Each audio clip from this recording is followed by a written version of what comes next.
Oh, you're brushing your head. You're massaging your head. Yep. See, I don't like the hair when you wear the hat because you have the slick back look. It suits you. Anyway, this is the Rebel Republic. You're either with us or you're against us, just so you know. And to my left is the coach himself, Coach Schumann. Welcome. Yeah, thrilled. And to the bottom, he's so happy to be here, Mr. Frank Cristiano. Frank? Thrilled. Frank, I got the first question of the day. You ready? Oh, boy. Please.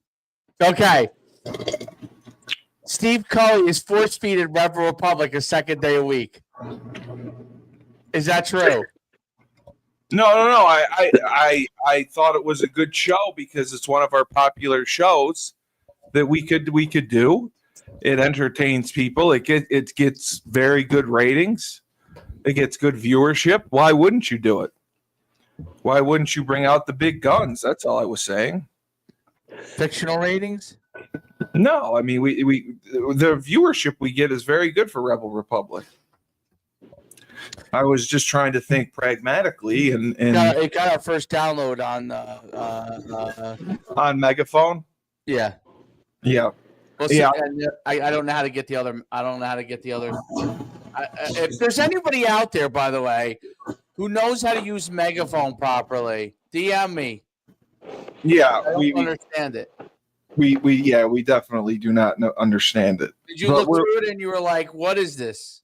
Well, no, I learned how to put the podcast on, but I don't. That's easy. I don't know where they're downloaded from. And how do you connect it? Right? How do you connect it to all the pieces? I don't know if they're downloaded straight from Spotify. Well, you think it's in Spotify if you put it? They are in Spotify. Like they are. Yeah, when I put my podcast and your podcast came over to my Spotify. Oh, did? So that's why I don't know. Like Frank, you got to get yourself one of these. I don't think that has anything to do with anything. What is that? It's like a head massager, and it like that's vibrates. A spider. It looks like a spider. Yeah, and it like vibrates. I'm telling you. It's like you went to one of the places that you're not supposed to go to when you're a young man. And, and they're massaging your head. Oh man, my goodness! Frank would never go to one of those places. He was just too good. No interest. I would put that. I would actually. I hate to admit it. I try it in another place first. I think it'd have a good fit there. You tried the transgender massage parlor? No, it has nothing. Big hands. He likes the big hands. I love the big dick beaters. The big dick beaters are great. There's nothing wrong with that. That's great. Who was massaging you? Was the guy's name Bob? No. It was Jason actually. But there you go. It worked out well. I wanted to ask because this was a big debate during the day, the tariffs. Everyone's complaining about the tariffs. And it started with the 51st state, Canada's prime minister. He vowed that he is going to fight Trump every step of the way on these tariffs. And other world leaders have weighed in on the impact of these tariffs. And I'm just not quite understanding what the tariffs exactly mean. Like, why would the 51st state be so concerned about tariffs? Because if they import U.S. goods, they have to pay extra? Is that what it is? Yeah, any American goods that would be brought into Canada, which are tons of goods, would have that tariff or tax put on it that the companies would have to pay. Now, the companies, what I think will happen is a long time, it's going to get worse before it gets better. So you'll see an impact, not initially. The first couple of months, we're going to be okay. Then in that third to fifth month, you're probably going to see maybe some price increases a little bit across the board. But the problem is that most of these companies are probably going to swallow that tariff, or Yeah. they're going to swallow a portion of it. And Yeah. so it'll be a small increase passed along to the consumer. But Right. the Canadian Prime Minister has to realize that this kind of a fight back and forth, instead of a negotiation and trying to renegotiate all these tariffs, and where it's fair for both sides, may crush Canada. He has no power. He's Well, a joke. we will stop buying product from Canada, Even and we're the number one exporter of goods from Canada, or importer of goods from Canada. Excuse me. So right now they're going to have to find different trade partners and find them now. And the problem is a lot of their items aren't tradable to other nations. They just don't get used that way. So they may be stuck with a lot of product that they can't sell. And the way the Canadian economy is right now, with such high taxes, such poor housing conditions as far as availability and costs, and also their devalued dollar. I mean, basically, it's 65 cents to our dollar is 65 cents Canadian, or excuse me, the Canadian dollar 65 cents US. Yeah. So there's such a devalued economy.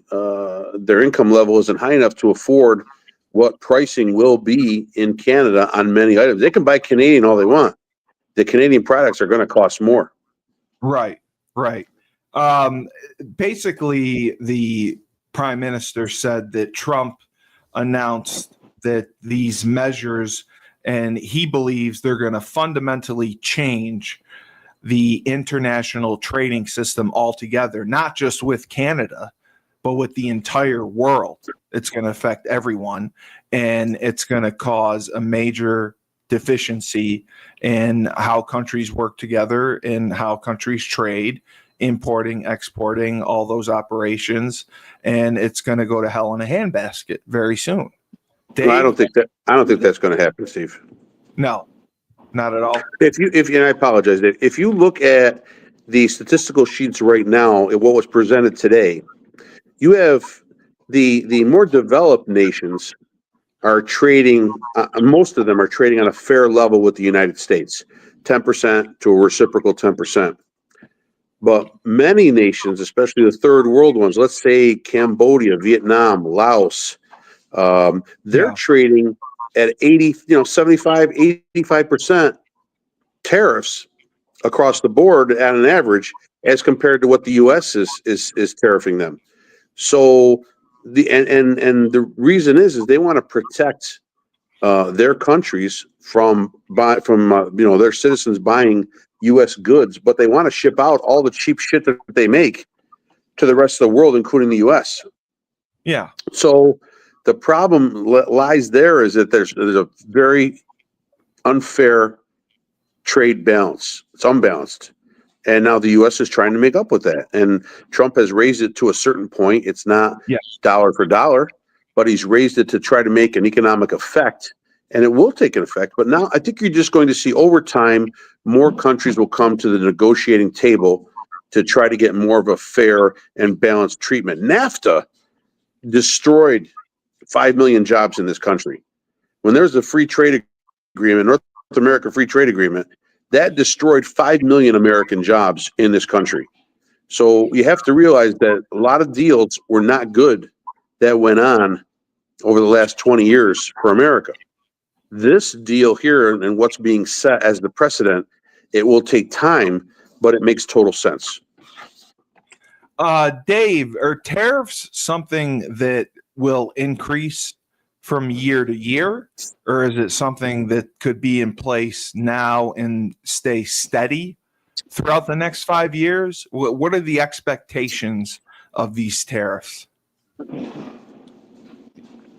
I don't know what the expectations are of the tariffs, but I do know that they could vary based off of how the relationship with that country is. Meaning, if it becomes more reciprocal and from a trade standpoint, they could vary. If they don't change, then it won't change. So oh wow, it could. We're trying to get a trade balance here, That's what Trump's trying to do. Some level of trade balance, and then maybe in the long run get it in our favor. But at least right now, try to get a trade balance. And right now, we don't have that. Canada, Yeah. it's a nice country. Yeah. But when they make threats, it's kind of ridiculous. Yeah. It's like a mouse. They have no army. They have no. They're useless. You know, they're really not. They're enabled to exist because we allowed them to exist. Yes. We can invade and bomb the hell out of them right now if we wanted to, which we would never do. But yeah, I mean, it's like, I just don't think that. Look, the Canadian Prime Minister or whatever they call him has to show strength, right? He's got to show face. I get that. I Yeah. get that. But yeah, I mean, listen, there are things that Canada imports into us. Beer, maple syrup. It's good. Yeah. Maple syrup. I guess there were some cars that were coming into us. Maple syrup. Lumber. A lot of lumber comes from Canada. A lot of lumber. And electricity, energy. Energy comes from Canada. Right, probably from the pipeline, right? The Alaskan pipeline. That electricity. Yep. A lot of electricity. Like that's why New York, Vermont, New Hampshire, with the tariffs in place now, the expectation is that utility costs will rise in the northeast part of the country. Or they'll have to bring in energy from other areas of the U.S. To the northeast. So that there's a lot of questions that have to be worked out, and it needs to evolve. But people have to realize. I mean, look at what Trump said today. Right now, today, if you buy a U.S. car, any of the interest you pay on your mortgage of the car is deductible. Right. You can deduct all of that now. So there are going to be advantages to buy U.S. If you buy American, you'll have, and so that'll buffer us for a point. And it's also bringing over tons of international companies and national companies, forcing them to bring their factories back and to start producing their items in the United States, because they will have zero tariffs if they produce the product in the U.S. It's you got to realize back in 1900, the United States didn't have a taxing system. There was no IRS. There were no taxes. The way the country progressed and funded itself was through tariffs and tariffs only. And World War I came around, and all of a sudden they put in a tax and created a tax system to collect funds for wars. And once you find the spigot of money, you never turn that spigot off. No. But the master plan of Trump is to possibly impose enough tariffs and collect enough money from around the world if they're not going to play fair, and eliminate the tax system in this country. Yeah. I that's would be a crazy way to go, but if it has to be done, it has to be done. Dave, I wanted to bring this up because it's something I know that you're passionate about. There was a female fencer who opened up on refusing to face a transgender opponent, and she accepted punishment and backlash as a result. Stephanie Turner took her mask off and got on a knee in front of her transgender opponent ahead of a bout at the Cherry Blossom Open in Maryland over the weekend. She's 31, which also amazes me. I didn't know there were 31-year-old fencers. Made the decision not to compete against trans athlete Redmond Sullivan. And Turner also wanted to make sure her refusal was caught on video for the world to see. She was making a statement. She was taking a stand. No more transgenders. I refuse to compete against them. Dave, what do you think about this? That she took a stand, and she's a 31-year-old fencer, and she was not going to give Redmond the day. Good for her. Enough of these trans men trying. I mean, I can't believe that. Listen, more women need to be adamant about, and they slowly are, about the fact that they don't want to go against trans men athletes or trans former men or whatever you want to call it. They're afraid they're going to be labeled bigots and it's going to hurt them in the job world, and that's why they've been as silent and as less active as they've been. I mean, if I was to start a trans football team, I'd want Steve Cully at guard for me. Really? That's good. That's good. It's a good call. You'd have to change your name to Amanda Cully. Amanda Cully, get in there. We could do that. Well, it goes back to the Leah Thomas thing when she swung at Penn. Of course. And at right guard, number 69, Amanda Kelly. Yeah, there you go. Opening up holes left and right. You would blow those women right off the ball. I'll clog those holes right up. Clog them right up. You might be able to go two ways against them. What? Both ways. Yeah, it's okay. It's okay. What I find interesting about the story is that she took a knee and trying to tell her women's lives matter, right? Yes. She took a knee. She was Colin Kaepernick of fencing. She was a Colin Kaepernick of fencing. What's I don't understand. What I don't understand is probably 80% of the country is okay with some sort of a ban or control over allowing biological males, participating in female sport. We're bowing down to a very, very, very small minority of people, and we're making actually a majority of people, which women are 53% of the population, I think. We're making a majority of the people feel less than worthy, or feel out of touch, or feel they're almost like they're not included. That they can't compete. They feel like, again, it's prejudice and not allowing them to compete on a fair playing field. So I don't understand. Like, I see, like the governor of Maine. I didn't know her before this whole outcry, anyways. Right. But I don't understand it. I mean, but I do understand it because I've seen video of her at gay bars and trans parties and all this stuff. So I understand she has an affinity for them and respect for them, and that's fine. But legality and fairness wise, she has to know that it's not on a level playing field. She has to know biologically it's not on a level playing field. I mean, they want a level playing field in the workplace.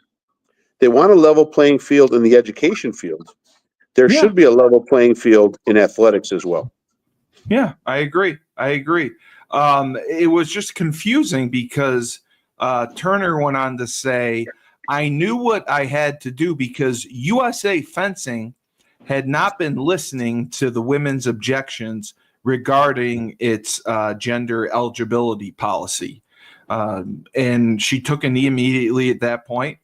Redmond was under the impression that I was going to start fencing. So when I took a knee, I looked at the ref and said, I'm sorry, I cannot do this. I am a woman. This is a man. And this is a woman's tournament. And I will not fence this individual. That was her response. She made her point. Her point. They all complained, though, to USA Fencing. And they got told to take a shit. Like nobody cared. Because all these organizations don't have a backbone. They're worried more about the media backlash than they are about the public backlash. Because, again, most of the public would support that move.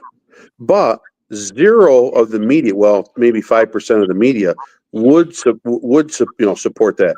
95% of the media would attack them viciously as far as coverage, as far as content, and as far as terminology and wording towards what they feel is an unfair law, and everyone should be allowed to play no matter what you are. Yeah. Even if I'm a goat, I should be allowed to play. As long as you identify as a female goat. Dave, I also found this interesting, and it was kind of surprising. An ex-Biden aide said the former president was fatigued, befuddled, and disengaged prior to his June debate. No. Book.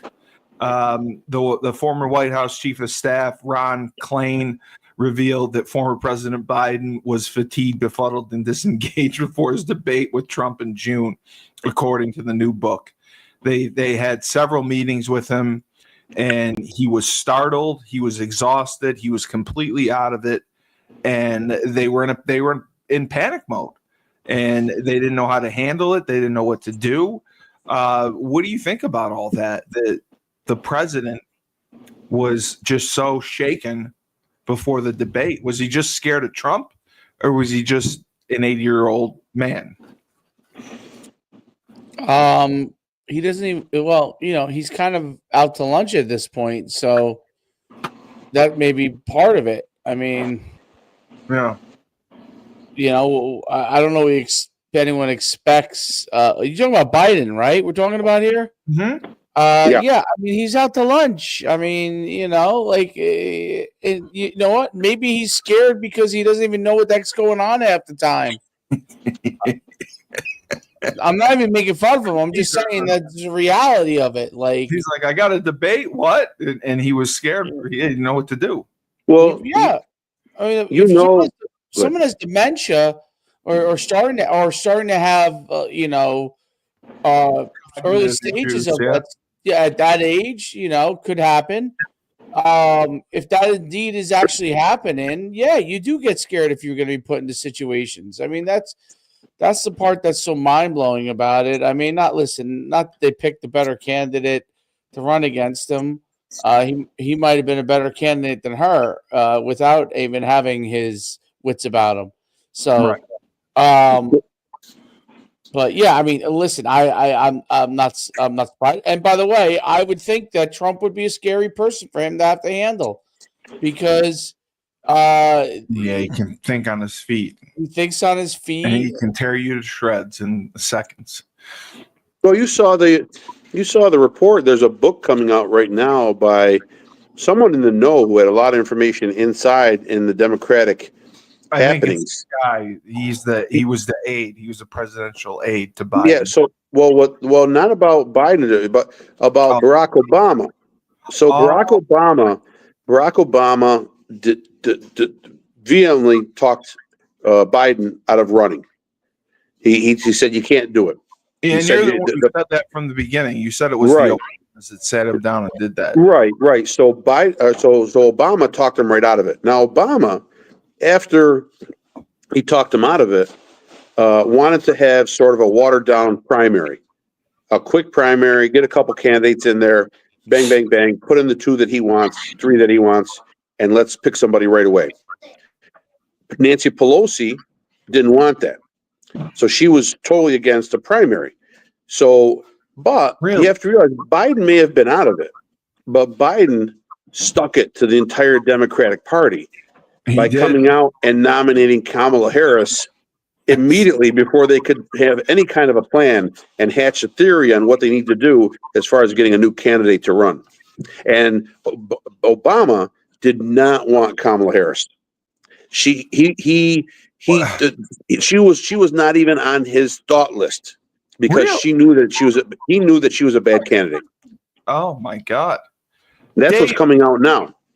What do you think about that? I mean, she was the VP and Obama thought of her as a bad candidate.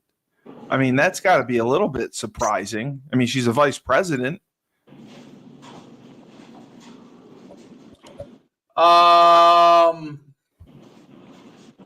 Kamala was a good candidate? Well, I'm surprised because she was the VP. So I would think that she would be thought of as a good candidate. Just read the comments. Yeah. So the from a standpoint of Kamala, she's a terrible candidate. She was put in place well, she checked the boxes. She checked the box. I don't know what to say. I don't know why we're on this topic. She lost. She's out. She's not going to be. It's more because Obama. It's more because Obama did not want her whatsoever. Yeah. So I think she Obama didn't knows check the she's a boxes. terrible candidate. Obama Correct. knows she's a terrible candidate. Correct. I mean, it's So not, yeah. she didn't check the boxes for him and his supporters. She may have checked the box for Nancy Pelosi and her side, but bottom line, Joe Biden stuck it to everybody and nominated her right away to sort of almost say it's a big FU to Obama. It is. It's a big FU to Obama. Who do You want to stink me? I'm nominating her. Who do you think would have been nominated in that primary if Obama had his choice? Well, the whole thing is the number of candidates they're going to put up were slim. You know that Shapiro out of Pennsylvania most likely would have had the best angle as far as he checked all the boxes except for the really extreme left. He's not extreme left. He plays along with the extreme left, but he's not realistically an extreme left candidate. But the problem with Shapiro is that he is in the midst of all this Palestine grumbling, and they're not going to elect a Jew to be president-elect of the United States. No, not at all. Not at all. But that's just surprising that they Democrats. Yeah. I'm confused by that statement. So what was that? So the Democrats are because yes. So okay, yeah, I see what you're saying. So yeah, they don't want right. Well, the Democrats do not. The Democrats, the party, meaning the heads of the party. I agree with that. I think they actually made a mistake there. Would have gave them. They probably would have had a better chance. If she had put him as the vice president versus Wolf, I don't think it would have made an overall difference. She was such a bad candidate. Yeah, right. But we were talking about more. If there was a primary, and the Democrats would not allow Shapiro to get to the top. Because of if there was no Palestine issue right now, left, correct, right? Correct. If there was no Palestine issue right now, I think how sad that is. By the way, right?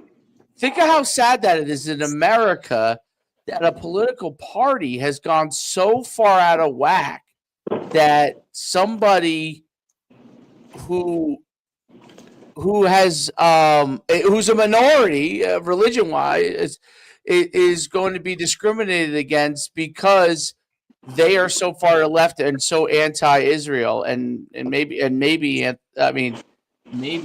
of them are anti-Semitic. I don't know, but they're definitely anti-Israel, right? So and that would be a backlash against Shapiro, which is so crazy on the Democrat side, because if you think about it, like Republicans. Like the way that they label Republicans is so far from the truth. Yeah, Nazis. Everybody's a Nazi. I know. There's so much more open to so many different groups of people being a part of the part. It's kind of mind blowing in a sense because if you're like Frank and my age. When you grew up, like everybody was, and working class people were Democrats. You know what I mean? Like, not that there weren't people that were Republican, but a lot of them were Democrats. So it's mind blowing, and it's mind blowing that they're the party that's become intolerant. It's really they are now the party of the educational and monetary elite. That's basically it. They have money and they're overly educated. They think they're much smarter than everyone else. And they know that with their elitist knowledge that they can never be wrong. And they know that if you don't follow them, then you're a Nazi, no matter what you do, or a Messiah. Listen, they had the proxy vote and the proxy vote failed in the House. And so the ones that voted against it are misogynists. They have to be because, a pregnant woman needs that has a baby. They need that time off. They got to be a misogynist if they're not voting for the proxy. They pull out all these. I didn't even know. I'll be honest with you. I didn't even know what a misogynist was until Trump ran for president. I didn't know what the word meant. I must be stupid. I don't know what the word meant. Never knew it. I always know what it was. Yeah, see, they're smarter than I am. That's right. I'm just a dumb Nazi.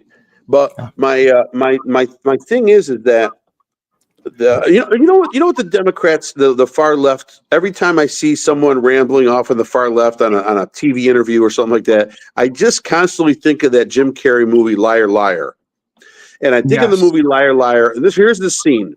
He's in the restroom he took a break from the case. He asked for a recess, and he's in the restroom, and he knows his only way out is to beat the shit out of himself. So he's beating the shit out of himself in the bathroom, and the guy walks in. The guy goes, "Hey, what are you doing?" And he turns to the guy. He's like, "I'm kicking my ass."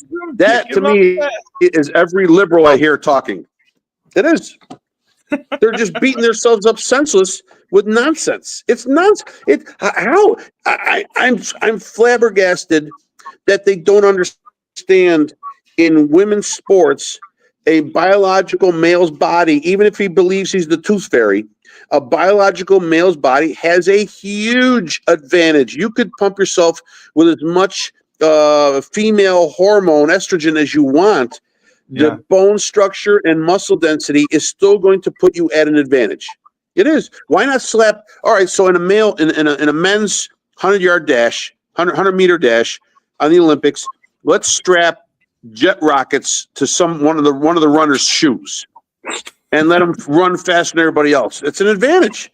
And it's the same thing here when there's a man dressed as a woman competing like that. But they constantly pity it, and they go like, we're being unfair by even thinking of this angle. That's what blows my mind. I don't understand it, and I'm not being inclusive. We're not being inclusive. Yeah, but that's great. But the club doesn't include a different gender competing. No, there's their own clubs. We've got a male club and we've got a female club. That's just how it's meant. Yeah. That's all it's supposed to be. Dave, I wanted to ask you because I had a chance tonight for the first time. I watched the 3 different news channels, NBC, ABC, Fox, a little bit of MSNBC. And I was kind of blown away, and I know this has been going on for years, at how vastly different all of them are at the way they interpret or present the news. And it's not really independent. It's always slanted. It's always got an opinion base to it instead of just giving the news. Why has it always been like that? And will it ever change where you can just turn on NBC, ABC, or Fox and just get the news? And not all, opinions. Well, you mean the reporting side of it, right? Yes.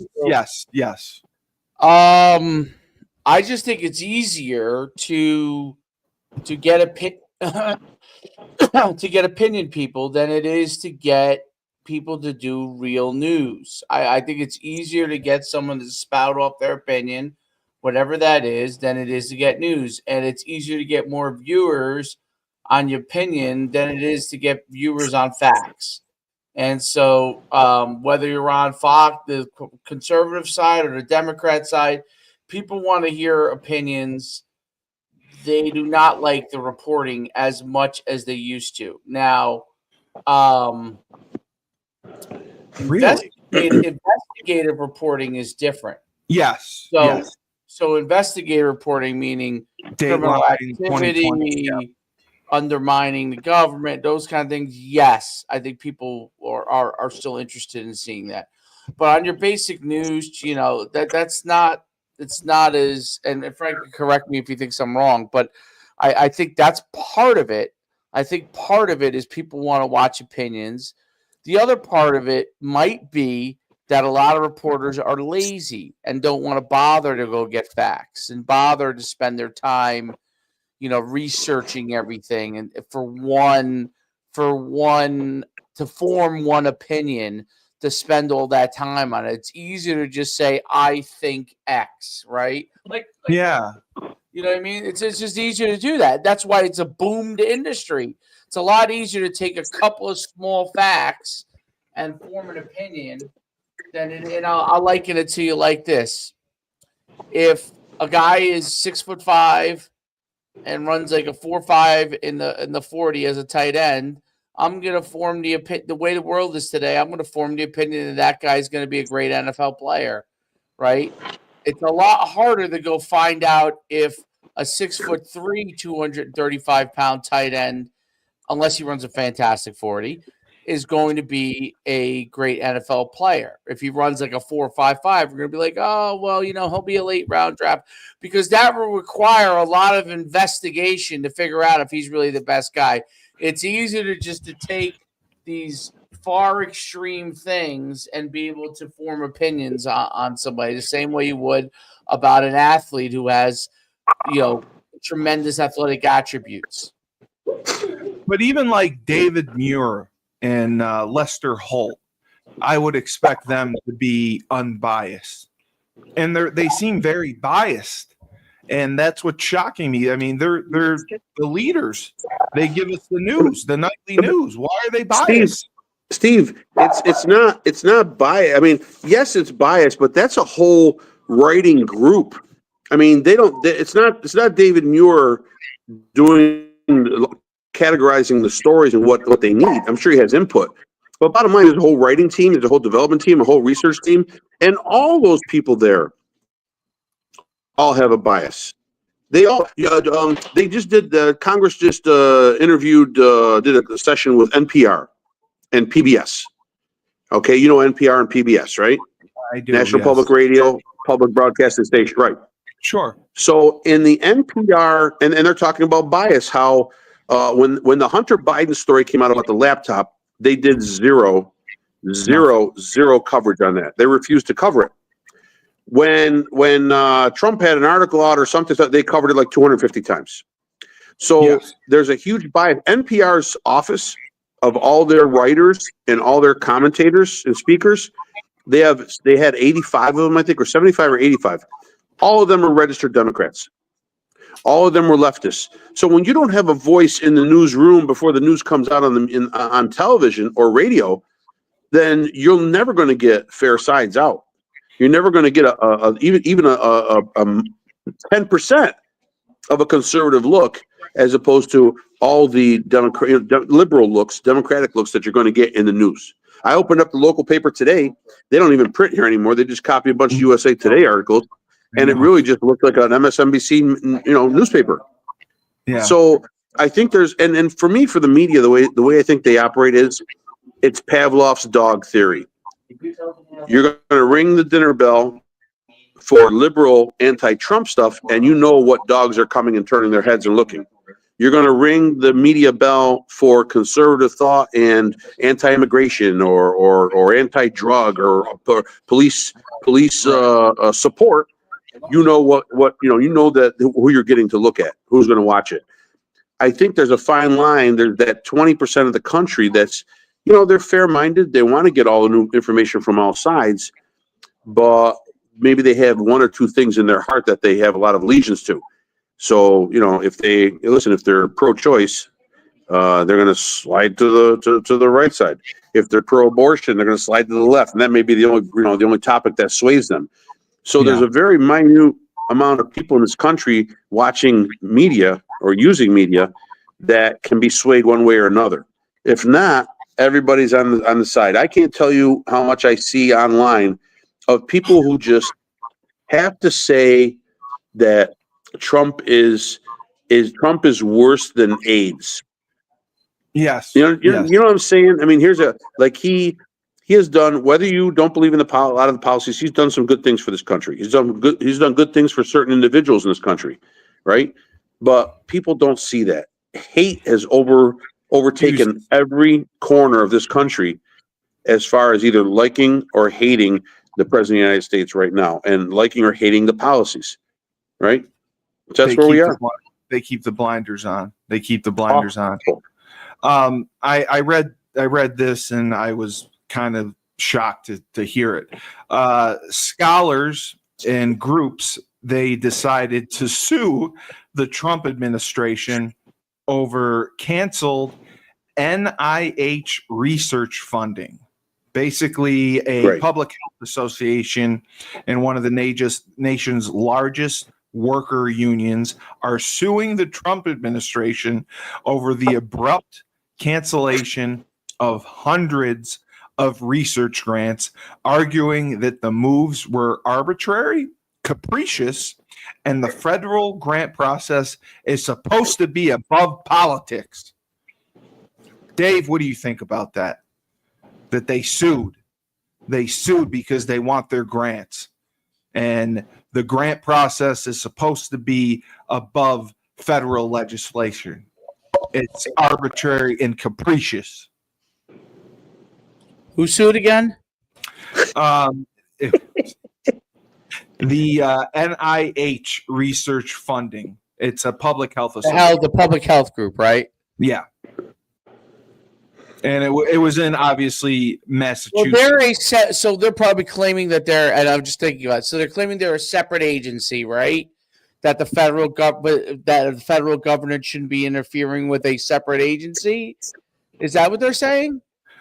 Yeah, they're saying that this is completely different because it's grant money for research funding, and that should be. And where does the grant money come from? The federal government. The federal government. Right. Yeah. You see where I'm driving at, Frank, right? You see? I'm with you. Okay, so from the federal government. Who funds the federal government? We do. Yeah, the people. Yeah. It's our tax money. So I think the federal government has a right Willy Wonka. It's Willy Wonka and the Chocolate Factory. I remember Willy Wonka and the Chocolate Factory. I want an Oompa Loompa too. Yes. They all want it. It's there. Veruca. She was a Veruca Salt. That's right. Hey, how about the guy? Musk said that they're most likely going to arrest this gentleman. They found him. One guy was given 400,000 Social Security numbers. Mind blowing. One guy was given 400,000 Social Security numbers to vote. I have no. Listen, I don't know if he got money. I don't know if he got paid. I don't know if he got checks. I don't know what happened. But they found one guy has 400,000 numbers. What's he doing with them? And who's giving it to him?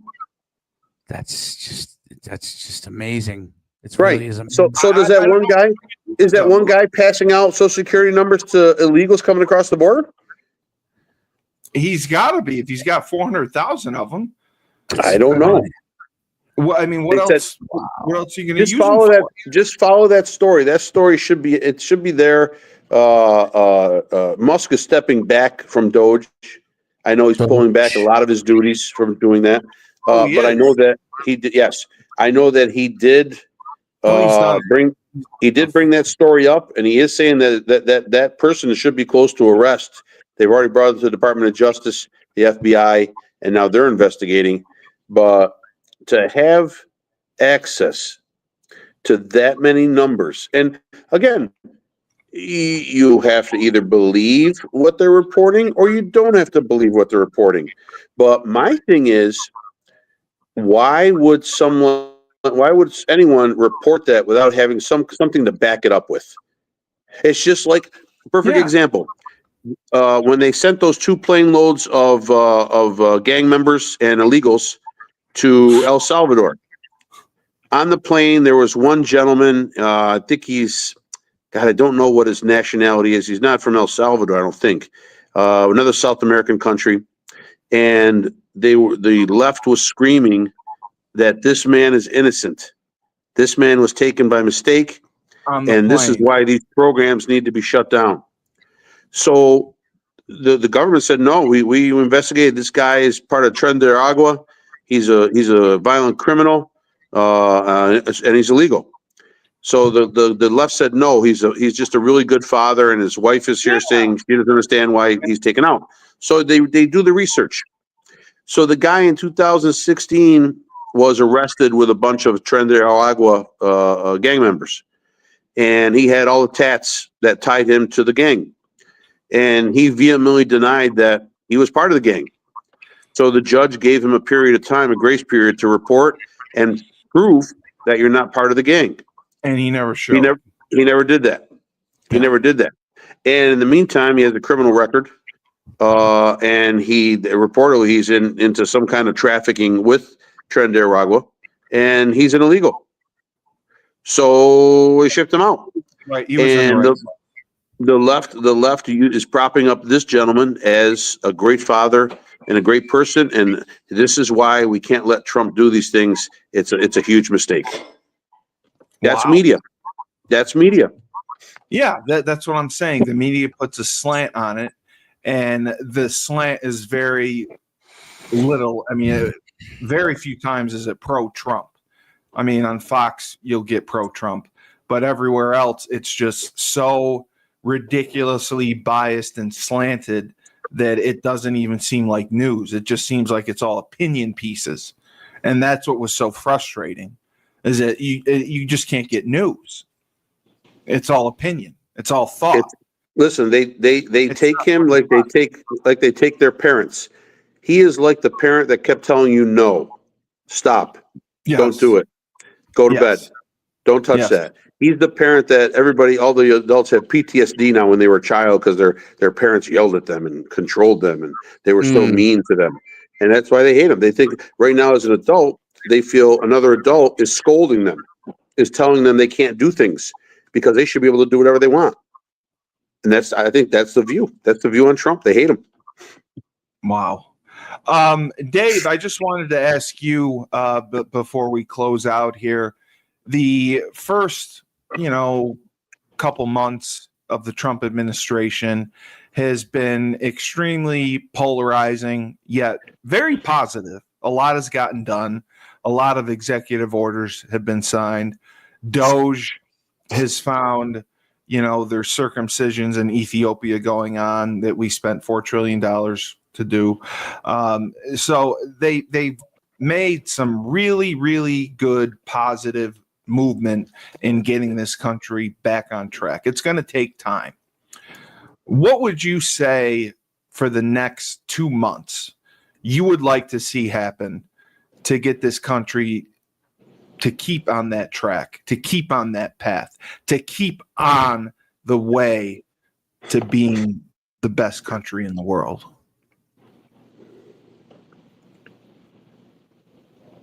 Wow. There's a lot to that. Because they asked the question. First of all,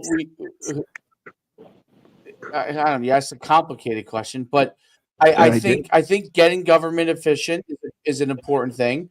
I think deporting illegals that don't belong in this country that are causing problems is an important thing.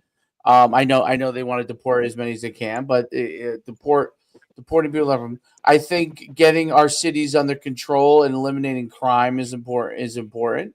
I think lowering our taxes is important, and part of that is getting rid of a trade deficit. That's a step in the right direction.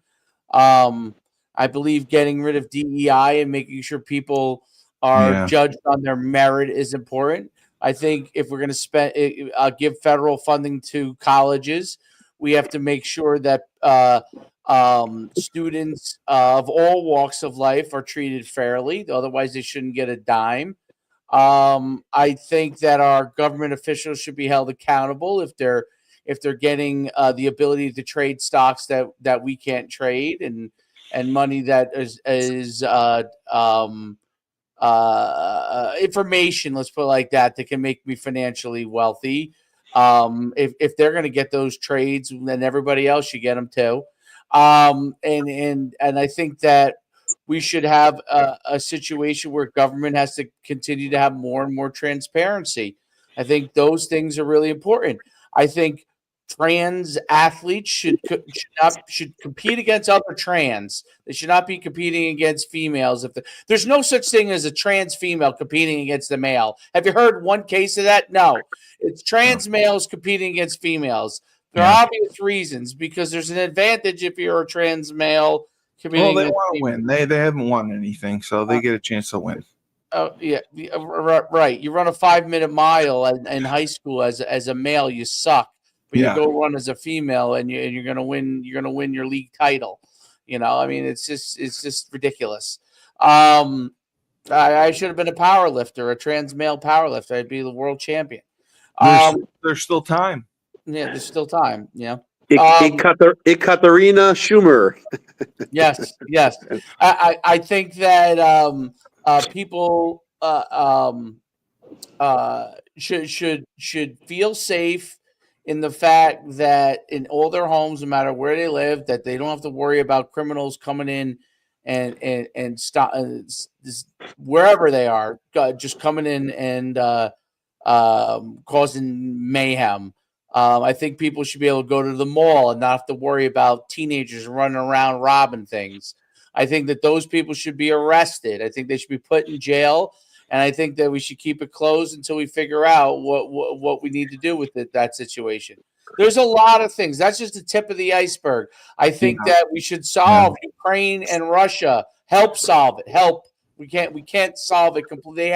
They have to want to solve it, but we should try to help bridge that gap. I think with the Israeli-Hamas conflict, I don't know. Those are much more tricky things. Ukraine and Russia is trickier. When you get to world politics, there are other things that are coming into play. It's the same thing in the Israeli Palestinian conflict, which is obviously you have Hamas and other parties involved. That makes it much more tricky. It's easy for people to say, "Oh, go get a ceasefire from Netanyahu," but there are two sides to everything on both sides of it, and you have to figure out how to handle it to try to prevent future bloodshed at the same time that you're trying to deter people from doing these things again. Ukraine and Russia have similar, different national issues, but similar thing. You don't want Putin to just feel like he can do whatever he wants, but you've got to figure out a solution there. So these are things that have to happen. The world is in a situation where America was not the leader for the last 4 years, okay? Trump is very quickly trying to lead and get us back to a position where we are, again, the leaders of the world. It is I'm sure he's even looking at it like this is really a challenge because the 4 years that he left combined with COVID really set us back a ton, and we have to address how we want to deal with China. How do we want to trade with China? Listen, I know they're a communist government. I know that there probably are quote unquote rivals, but there are things trade wise that we're going to have to figure out. Maybe we have to tariff it. That might be what it is. But there are things that people want in America that's coming from them. Most of it being cheap products that are useful to Americans. We're going to have a hard time competing on that. And what I mean by cheap products, they don't last forever, but they're good enough for a certain amount of time. And a lot of the Chinese products are that way. They're good enough. Are they going to be the durability of America? No, but they're going to be good enough for a certain time period. We have to figure out what the stuff that we want to deal with from that standpoint practically, because it's not practical to say that we're not going to bring over products from China anymore. Tariffing it may be the case, but we have to figure that out. Eventually, we're going to have to figure out the Taiwan situation. Eventually, because that's going to come to a head at some point. Eventually, we're going to have to figure out and be ready to address how do we want Muslim Americans and Muslims integrated into America, because we cannot have two countries. We cannot have people just go and prayer in the middle of the street as a part of a statement to show Muslim power. Okay. In the middle of America, we have to figure out how we want to do it. It doesn't mean that most people aren't really good people but I'm sure they are. But there is a sect that is obviously antagonistic towards America. We have to figure out how we want to address that. These are real issues. It's a lot of issues. Trump's tackling a lot of these issues, and it is very, very, very, very hard. We have in 4 years gone back 25. Wow. That's my statement. 25. Dave, you have a shit ton on your plate right there. I have just one issue that will make Americans feel better, that will solve a lot of the headaches in the country, and that will give us a prosperous view for the next 3.5 years, and that's inflation. If if Agreed. if Right. if inflation can come down, if it costs less for gas, it costs less for food, we can find cheaper housing. We be able to pay our bills. We feel a little saner. We could take an extra trip. There's some money in the pocket. That's what this country needs. If that happens, I think you'll see a total transformation of people and how they look at this administration. I will. I'm saying it right now. If there is and I don't know if that's going to happen right away because of tariffs. That's going to be a rocky road. They're going to reevaluate U8 gold, and that could help, right? If they revalue gold, that's a big help as well. But all I'm saying is, I think that is the one. I always look at it as far as dollars and cents. I'm not a social guy where social issues are big. Religious issues, I'm not a religious guy. Although when you bring up the Muslims, Dave, I think you're in the totally correct path, because I have watched over the last 2 years online Europe get overrun. So right now you're looking at segments in France, England, Germany, Spain being overrun by an antagonistic and hostile Muslim nation. So they have gathered, and they are in force, and they actually create. Sweden, Denmark. You're looking at places where you can't walk the streets at night in certain areas. It's dangerous if you are not a Muslim. So, and I think that is the new world order. That's the world order that Islam is, I think, set along their lifetime of existence as a religion. Is that their view is it should be a Muslim world. Sharia law should dominate the entire planet.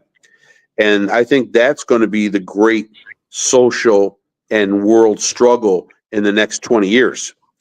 But I think right now in this administrative term, the biggest thing that could happen and help Trump and the rest of the people in his cabinet and Americans is lowering of inflation. We have to keep things as cheap as possible to survive, because if you looked at it, and I'm sure you have, and Dave, I'm sure you have, everything costs way too much. It's hard to survive. We may be lucky in our lives, but most people are not in that situation. When 65 or 70% of the country does not have $1,000 in a savings account in case of emergency, we know that the country is in trouble. We know that the country is in a mortgage bubble. It's coming again. That's going to cause trouble. So there are a lot of things on the horizon that scare me. Don't scare me, but I know that are going to be obstacles. If we can somehow navigate through this, and in a year's time, your gas is down 50, 60 cents, food costs are cheaper because we're producing it here in this country, and we're mass producing and shipping it out. We're not dumping it like they used to dump milk over here because of regulations. I think you're going to see a country that will flourish because there's more money in everybody's pocket. That's a great answer. Frank, my last question. What time do you think Hold Trump... on. I want to jump in. I'll save your question for a second. So I think Frank has nailed a really, really important thing, because if we don't get the economy and recover in this economy and get inflation down, that will be what people judge Trump on instead of all the other good stuff. So it's important that he does do that. And the tariff thing, though I actually agree with it. Will it raise taxes, the tariff thing? It won't raise taxes. It'll raise the prices of goods in America. Right. So, Okay. potentially. Right. And the hope is that we're raising prices to them, and they're continuing to, because we export more, and we tip the balance there. Right. But that I do think that might be the riskiest strategy of all the things he's doing. I think most of the stuff he's doing right now is kind of in line. There's some risk to it, but that might be the riskiest, only because the economy is pretty fragile because of what Biden did and the inflation's so high that strategy could be risky. Though I agree with that, it has to happen at some point. My question is now when that should happen, and I don't know the answer. I'm just asking it from a standpoint of it's a hypothetical. We already have dealt with a lot of inflation, a tremendous amount of inflation in housing, food, a lot of things, right? Yep. And does this take you into a place where you could jobs are being lost already in the government? Okay, doesn't matter that I agree. I agree with the cost cutting measures. When jobs are being lost, those people are spending less money. That there is an effect. There'll probably be some level of effect in the private economy because of that. Okay, these all things can cascade. So I'm sure he has a lot smarter people than me trying to figure this out. But that is one concern. Maybe only my only concern with the tariffs is the timing right on this, and do we get our economy on track and then work to implement these things or negotiate these things over time? That's my only question on it. It's timing more than anything else, because we don't. Dave, usually we won't feel this until June. Correct. Right now, usually companies go 30 to 60 days out in inventory. So they're going to have inventory that they've already purchased, and a lot of them have pre-purchased because they knew tariffs were coming. So they're going to have inventory at a certain price right now. So we're not going to see any prices fluctuate crazily for the next 2 months. But once those 30 to 60-day inventories run dry, then that's when you're going to see companies have to make a hard decision. Do we swallow this tariff and keep the price the same and love America and take a less profit? As a company, that's hard. That's not good policy. You've got to pass along to the customer to be able to keep the same profit level or even make more. So I think that's the big dilemma. Now, with that said, there's a 2-month window where this administration can start to negotiate with country by country and talk about how we want to trade. We don't want to do it the way it's going now because we're upside down. We want to at least get to where it's close to being even, right? So we can make up a deficit and get more money in our coffers, because unfortunately we've been raped over the last 20, 30, 40 years. With no loop. Yeah, right. So what I'm trying to figure, there's a 60-day window until we may see those buffering prices, going higher. All right. Well, another banner episode of the Rebel Republic. You're either with us or you're against us. Didn't you have another question, or you're good? Yeah, I just asked, what time do you think Trump gets up in the morning? Oh, I bet you he's 6 o'clock, 6:15. Yeah, I would agree. Yeah, and I mean he's tweeting at 2 a.m. So the guy's a vampire, man. He's a machine. He's a machine. He's up, and I think I bet you he's got a double. He's got to have a double. Somebody that comes out that meets. It looks just like him. Meets and greets, talks. Yeah, because the guy. Think about just alone. Compare him and Joe Biden for a second. Oh. Joe Biden, you didn't see during the campaign race, in the first campaign race in 2020, he was in the basement. Joe Biden, when he was elected president, the only time you saw him was he was either licking an ice cream cone or falling off a bicycle or falling down the stairs of Air Force One. So bottom line, you saw what could have been possibly, besides Gerald Ford, the most bumbling representative that this country has ever had as a figurehead. And now when you see, you could just tell with servicemen, police, fire, military, hospitals, when the president shows up now, there's a respect level. There are smiles. There are thank yous. There are thank you for believing in us. You had a president in office who didn't believe in the people that make this country function. They believed more in the people that actually make us look fucked up. And that's the whole issue that I had with the last 4 years. We just, like you said, Dave, we looked horrible across every segment of our society. We looked shitty, and the world knew that, and they looked at it and they laughed at us and they took advantage of us. They took advantage in a lot of things. And right now is the time.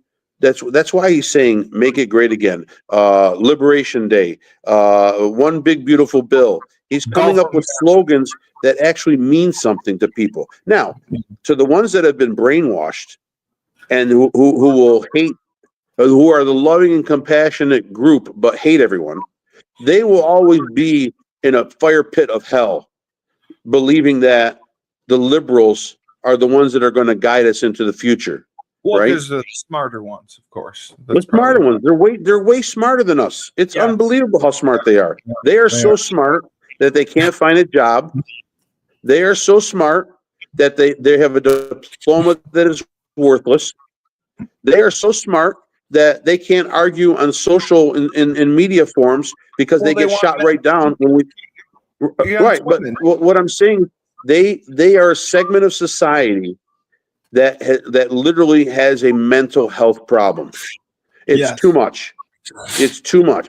That middle of the line Democrat is becoming scarcer and scarcer to find, and that's what's. You know what? I hope they all freaking take the A train and leave, because their thought process ruins what makes this country great. Because they take the word democracy and freedom, they take those two words and they abuse them. There are rules to democracy, and there are rules to freedom. Freedom just doesn't show up on your doorstep. Freedom is fought for and honored every day in this country, okay? And they abuse that. They expect to walk into the room and that they're automatically going to be given everything and given the same amount of respect. Respect is gained. It is not deserved automatically. Respect is gained. If you haven't gained anyone's respect, your words mean nothing. And that's the problem with the left. If they would meet us in the middle, and there's going to be a lot more accomplished. You still believe in Snow White and the seven dorks, then you're going to be on your own. That's it. Yeah. Great point. All right. Well, another banner, Rebel Republic. Great job. You're either with us or you're against us. Come with us. Yeah. For the man himself, Coach Schumann. You were much more lively tonight. You gave some good answers. You stayed awake. It was much better. Great job. We're going to have to send you to baseball before the shows. I think that's what we got to do. That's the solution. That'll keep you on point. And then, as always, Frank Cristiano on the bottom, the voice of reason himself. I am Steve Cully. I can't end this, but I'm the best podcast host in the universe. Remember, when life gives you lemons, don't make lemonade. Take 2 oranges, throw them back in life.